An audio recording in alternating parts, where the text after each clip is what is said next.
Wala pa rin talo ang Gilas Pilipinas sa 2025 FIBA Asia Cup qualifiers. Kumpletong dominasyon ang ipinamalas ng pambansang koponan sa kanilang laro kontra Chinese Taipei sa PhilSports Arena kagabi.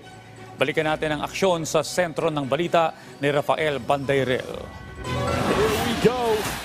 Nagpatuloy ang pamamayagpag ng Gilas Pilipinas sa first window ng FIBA Asia Cup qualifying tournament.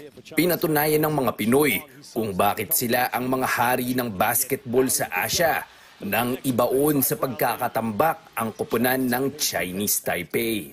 Maagang nagparamdam ng presensya si Justin Brownlee nang gumawa ng 11 points sa first quarter na malaking dahilan kung bakit nakuha ng home team ang momentum.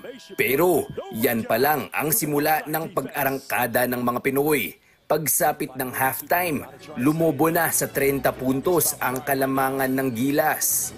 Sa fourth quarter naman, kahit inilabas na ni Coach Tim Cone ang starting five, hindi pa rin napigilan ng Chinese Taipei ang malaunos na pagbuhos ng opensa mula sa panig ng Gilas. Ang final score, 106-53. Nagtapos si Brownlee ng may 26 points, 13 rebounds at 5 assists. Ito ang unang pagkakataon na muling nakapaglaro si Brownlee sa bansa sa loob ng 10 buwan. Sabi ng Barangay Ginebra San Miguel resident import, talagang namiss niyang maglaro sa harap ng kanyang Pinoy fans. Felt great, definitely being back on home soil here in the Philippines. I haven't played in front of a Filipino crowd, home crowd. It's been a while, so it felt great hearing the cheers and all the energy that they always bring, and of course the passion is just unbelievable. Hindi rin nagpahuli si Kai Soto na pumukol ng double-double 18 markers at 10 boards. Sabi nga ni Coach Tim lagi, the goal is bigger than the role, and we're looking at the bigger picture. Ito lang yung first step namin towards sa big goal namin, and I'm happy na nanalo kami.